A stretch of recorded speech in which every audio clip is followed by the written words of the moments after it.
দেশ থেকে বিদেশ, খেলা থেকে বিনোদন, সব ধরনের খবর নিয়ে আমি মিঠু শুরু করছি নজরে দুনিয়া। কানের মেশিনের বিশ্বস্ত প্রতিষ্ঠান অডিটন স্পিচ অ্যান্ড হিয়ারিং ক্লিনিক। কানে শুনতে না পাওয়া বা শুনতে সমস্যা, তোতলা বা অস্পষ্ট কথা, জন্ম থেকে কথা বলতে না পারা, অল্প বুদ্ধি, কথা ও কানের যে কোনো সমস্যার সঠিক সমাধান অডিটন।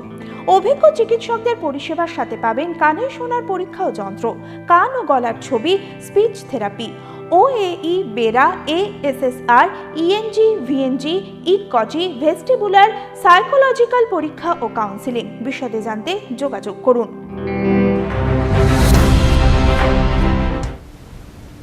দিল্লিতে বিস্ফোরণের রেশ না কাটতেই এবার বোমা মেরে স্কুল উড়িয়ে দেওয়ার হুমকি মেল। বৃহস্পতিবার বিস্ফোরণে কেঁপে উঠেছিল দিল্লির প্রশান্ত বিহার এলাকা। এর একদিন কাটতে না কাটতেই বোমাতঙ্ক দিল্লির স্কুলে। যে জায়গায় বিস্ফোরণ ঘটে তার থেকে 1 কিলোমিটার দূরের এক স্কুলেই বোমা মেরে উড়িয়ে দেওয়ার হুমকি মেল আসে। হুমকি বার্তা পাওয়ার পরই স্কুল কর্তৃপক্ষ যোগাযোগ করে পুলিশের সঙ্গে। খবর পেয়ে দ্রুত পুলিশ পৌঁছায় এবং বোম স্কোয়াড টিমও পৌঁছায়। শুক্রবার সকাল 10:57 হুমকি মেল আসে রোহিণীর এক স্কুল কর্তৃপক্ষের কাছে।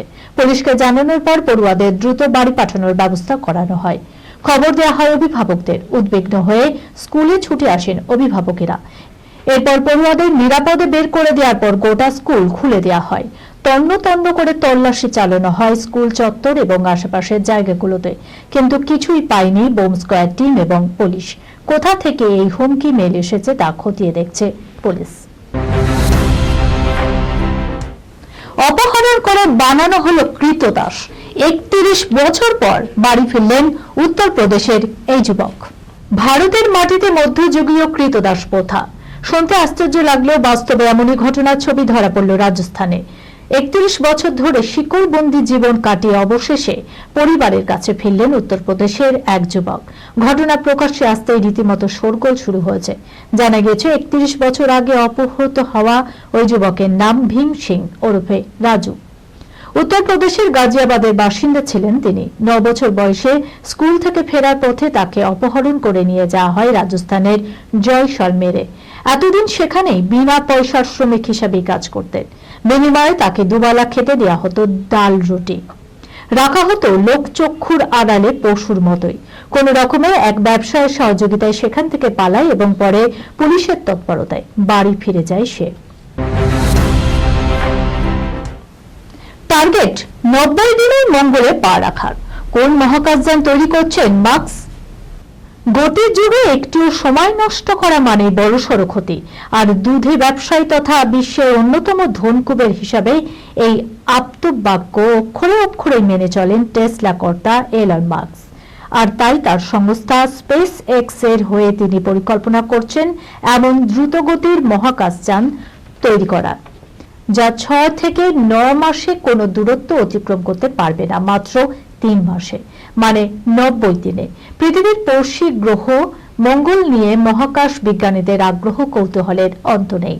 এই গ্রহে অভিযান আগেও হয়েছে, পরবর্তীতেও হবে। স্পেস এক্সও এই দলেই রয়েছে। সাধারণত এই গ্রহে পৃথিবী থেকে পৌঁছাতে সময় লাগে 6 থেকে 9 মাস, কিন্তু এবার হবে 90 দিনে, মানে 3 মাসে। 2025 সালে এটি মহাশূন্যে পাড়ি দেওয়ার কথা। চুপি সারে এবার বাগদান সেরে ফেললেন নাকি সৈপুত্র ইব্রাহিম? সৈফের বড় পুত্র ইব্রাহিম মালিখানকে নিয়ে উৎসাহের অন্ত নেই নেট পাড়ায়। গত 2 বছর ধরে শোনা যাচ্ছিল অভিনেত্রী শ্বেতা তেওয়ারির মেয়ে পলক তেওয়ারির সঙ্গে সম্পর্কে জড়িয়েছেন ইব্রাহিম। এবার নাকি চুপি চুপি বাগদানও সেরে ফেললেন তারা। সম্প্রতি মলদ্বীপে বেড়াতে যান পালাক। ওই একই সময়ে সমুদ্র তট থেকে ছবি নিতে থাকেন ইব্রাহিমও, যদিও কোন সমুদ্র তীরে রয়েছেন তারা তা প্রকাশ্যে আনেননি। তবে মলদ্বীপে থাকাকালীন বেশ কিছু ছবি ভাগ করে নিয়েছেন ইব্রাহিম। তবে বাগদান সেরে ফেললেন কিনা তা নিয়ে এখনো ধোঁয়াশা রয়েছে।